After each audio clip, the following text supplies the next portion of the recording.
Toughest exam है India का, UPSC, उसकी 2.5 लाख की फीस को हम 7,500 में कर दिए। और सेम बहुत बढ़िया, वेरी गुड। और इंडिया के सबसे बेस्ट टीचर के साथ जो भी हैं वो अपने सब्जेक्ट में उससे बेस्ट इंडिया में कोई नहीं। और इतना के बावजूद ऐसे हम लोग को लगता होगा 7,500 बहुत कम है। एक लड़की ने कहा कि सर शाम वाले बैच को ना मॉर्निंग में कर दीजिए। हम कहे बाबू तो इतना सबके इंडिविजुअल से तो बैच ट्रांसफर नहीं, क्या प्रॉब्लम है? उसने कहा ना शाम में हमको दूसरे के यहाँ बर्तन मांजने जाना होता है।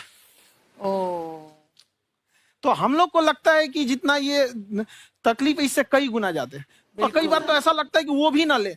एक लड़का बेचारा नदी से बालू निकालता था और वो बालू को भरता था, फिर नाव बालू को किनारे लेके बेचती थी और वो बालू भरता था, उससे मेरी फीस ले आया। हमारा हाथ कांप गया, हम कैसे फीस ले लेंगे यहाँ पर।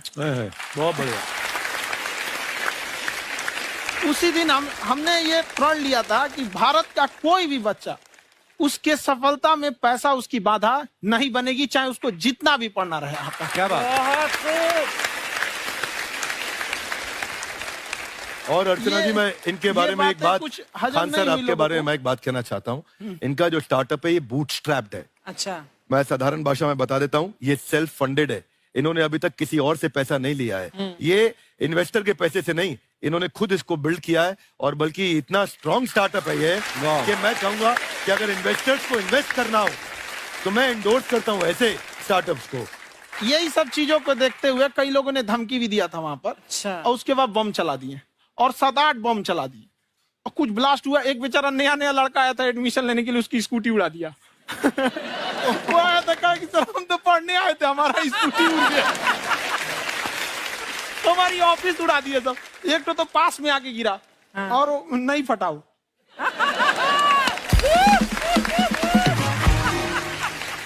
बाद में बहुत सारे लोग धमकियां दिए, लेकिन कहते हैं ना सूरज कितना भी तेज चमक ले समंदर नहीं सुखा सकता। वाह वाह वाह, क्या बात है। मैम एक्चुअली ये फीस कम करने का एक और रीजन है। 2.5 लाख 3 लाख की जो फीस में सब लोग पढ़ाई अफोर्ड नहीं कर पाते। इसलिए वो कुछ ही लोग अफोर्ड कर पाते, तो उनका मेंटल लेवल तो बहुत ऊपर चला जाता है। लेकिन एक पूरे देश का मेंटल लेवल थोड़ा सा स्टेबल नहीं हो पाता। तो जब फीस कम रहेगी तो हर वो लड़का तैयारी करने के लिए आगे आएगा जिसका सपना है देश के लिए कुछ करने का। सीटें लिमिटेड हैं, उन्हें को मिलेगी, लेकिन जिन्हें नहीं मिलेगी उसे मिलेगा देश का एक जिम्मेदार नागरिक। तो इस देश को बदलना। क्या बात है।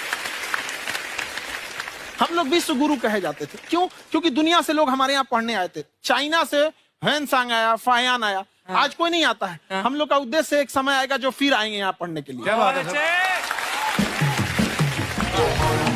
पर आप देखो अर्चना जी, सबसे ज्यादा आईपीएस आईएएस बिहार से निकलते हैं। आप देखो पढ़ाई लिखाई में पॉलिटिशियन बहुत बड़े बड़े निकले हैं।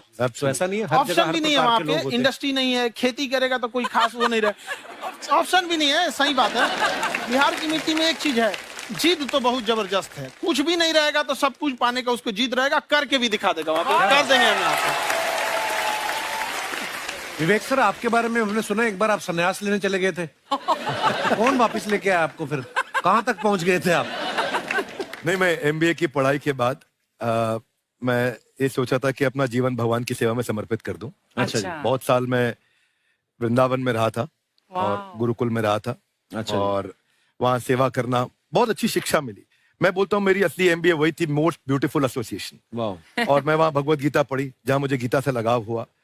तो मेरे गुरुजी का आदेश था कि आप भगवत गीता को बिजनेस मैनेजमेंट के साथ जोड़ के देश दुनिया में बताओ। मेरे को लगा बड़ा मुश्किल काम है। मैंने बाद में देखा कि डॉक्टर स्टीफन कॉवी, जिनकी किताब है 7 habits of highly effective people, आप सबने पढ़ी होगी। उन्होंने बोला मैंने 7 हैबिट भगवत गीता से लिए।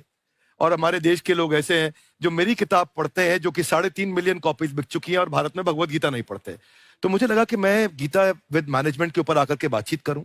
मुझे लगा बहुत कठिन होगा, पर मेरे गुरुजी का आदेश था कि कठिनाई आपको तभी तक दिखेगी जब कठिनाई को देखोगे।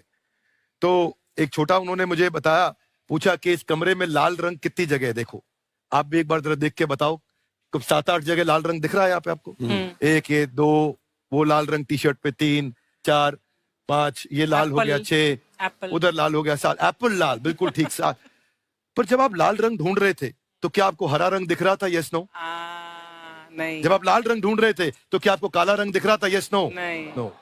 जिंदगी भी ऐसी है, जो ढूंढोगे वही मिलेगा, बाकी कुछ नहीं मिलेगा। तो उन्होंने कहा कि आप इसी सोल्यूशन पे फोकस करो और गीता के मैसेज को पहुंचाओ। तो मैं बिजनेस मैनेजमेंट के प्रोग्राम्स कॉर्पोरेट्स में करने शुरू किए, क्योंकि गीता पहला मोटिवेशनल सेमिनार जो पृथ्वी के इतिहास में कपिल जी हुआ, वो कृष्ण ने दिया था। पहले मोटिवेशनल स्पीकर इस पृथ्वी के इतिहास के कृष्ण थे, जिन्होंने अर्जुन को रणभूमि में मोटिवेट किया था।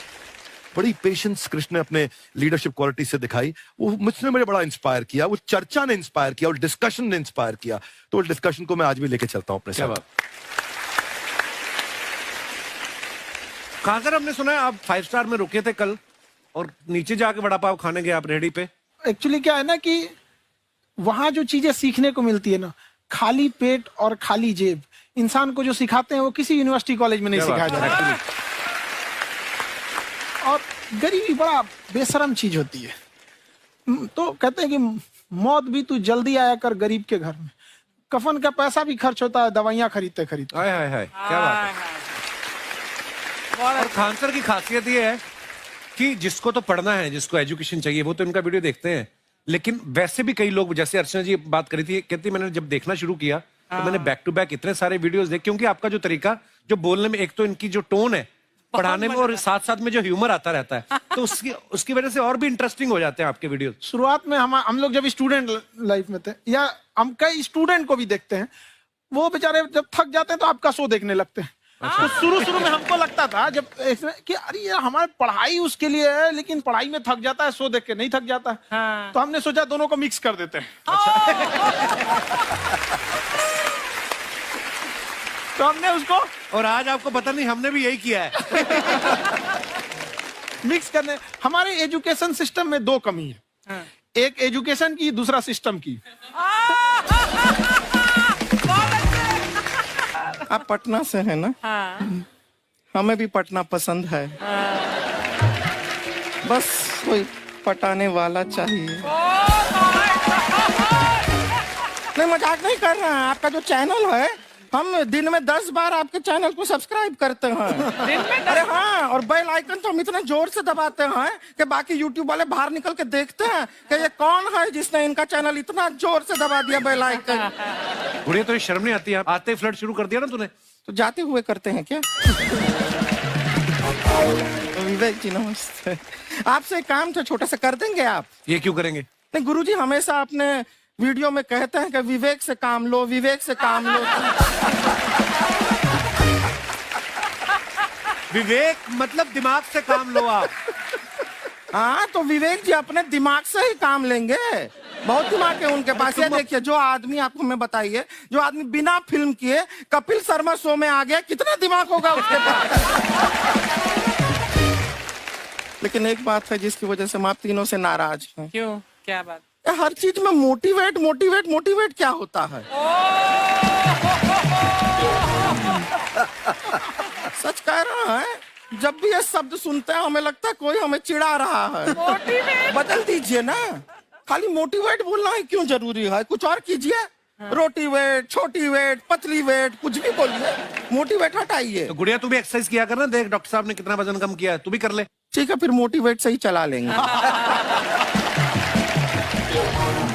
लेकिन मोटिवेशन कोई बुरा बात नहीं है। हमारे दादाजी भी वैसे बहुत मोटिवेट करते थे। हाँ, एक बार तो तालाब में डूब रहे थे हमारे दादाजी। हमारे पास रस्सी भी था, ट्यूब भी था, फिर भी हम अपने दादाजी को बचा नहीं पाए। क्यों? क्योंकि हमने उनकी ओर तिनका फेंका ना, वही कहते थे डूबते को तिनका का सहारा काफी। नहीं लगा सहारा, दादाजी बुड़बुड़ बुड़बुड़ बुड़बुड़।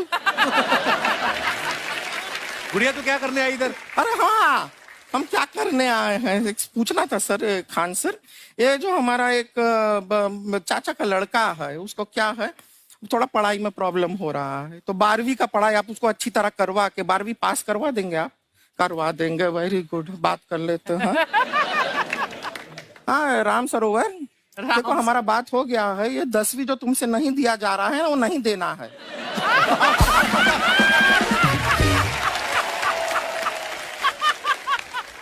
टेंशन नहीं है, 10वीं का खान सर से बात हुआ, ये सीधा 12वीं पढ़ा के पास कर देंगे। अरे ऐसे नहीं होता, पहले 10वीं पास करनी पड़ेगी, फिर 12वीं होगी ना।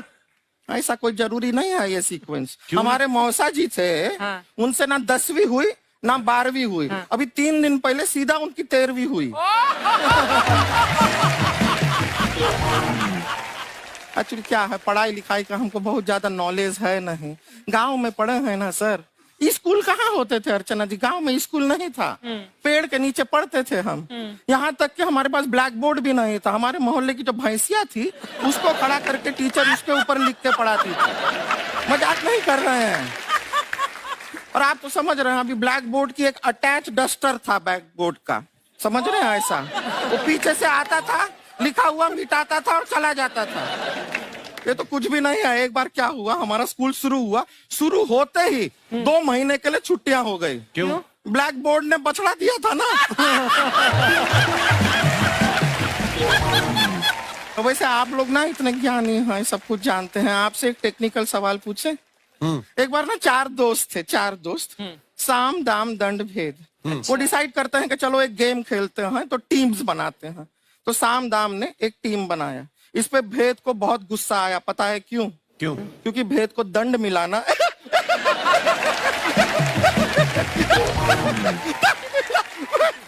ये सिर्फ हंसती नहीं है सर, थोड़ा सा पेट्रोल पिला दो स्टार्ट भी हो जाती है। इतना है कि और भी बता दीजिए, जब हम बीमार होते हैं हम डॉक्टर के पास नहीं मैकेनिक के पास जाते हैं, और डिटेल दे दीजिए।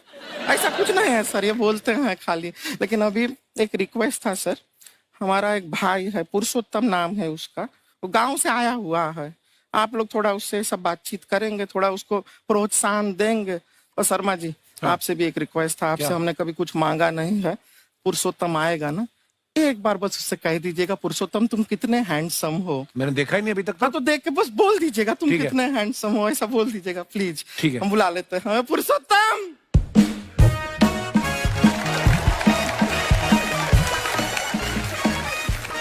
ये पुरुषोत्तम है। वाह, तेरा भाई बड़ा हैंडसम है। तो हमारे खानदान में सब हैंडसम है, ज्यादा चापलूसी करने का जरूरत नहीं है। देखा हमारा यहाँ पे कितना चलता है। 1 नंबर दीदी, 1 नंबर। सब लोग हैं, नमस्ते कर दो। ये बड़ा अच्छा लड़का है, गांव में ना भैंस चराता है, इसको थोड़ा मोटिवेट कीजिए ना। नहीं तो मतलब भैंस चराता है तो मोटिवेट करके क्या होगा, शेर चराएगा बाद में? अरे शेर चराएगा तो शेर इसको चर नहीं जाएगा। नहीं नहीं, ऐसे हम खाली कह रहे हैं, तुम्हारा चेहरा थोड़ा बकरी जैसा है ना, तो वैसे ये सब बड़े बड़े लोग हैं। इनको बताओ कहा क्या बनना चाहते हो जीवन में आगे? HR। HR? अरे वाह, देखे कोई बड़ा कंपनी में ह्यूमन रिसोर्स का काम करेगा ये। अरे HR मतलब दीदी ऋतिक रोशन। दिन। ना जूता पहनने का काम किया करो, जूता खाने का नहीं। काम किया है, कुछ बड़ा किया है लाइफ में? किया है ना दीदी, एक बकरी के बच्चे को बड़ा किया है। तो क्या जिराफ बना दिया बकरी के बच्चे को? अरे कुछ अलग किया है। हाँ दीदी, अलग किया है। वही बकरी का बच्चा भैंस का दूध पीने जाए तो हमने उसको अलग किया है। इससे नहीं होगा, मैं रहने दो, इधर आओ। ये देखो इतना बड़ा बड़ा लोग बैठा है, इनके सामने ऐसा बातें करोगे? इनसे मिलो, इनसे मिलो। विवेक जी तो कितना मार्केट के बारे में भी जानते हैं, मार्केट का कोई सवाल पूछो इनसे। सर परसों जो है मार्केट में हमारी साइकिल गायब हो गई, आपने देखा है क्या? हमारी साइकिल गायब हुई ना? हाँ। इसलिए दिमाग से पैदल हो तुम, पैदल समझते हो? हाँ। चल लोगे? 20 कदम चलोगे? हाँ, घूमो जरा, अभी 20 कदम चल के दिखाओ। निकलो।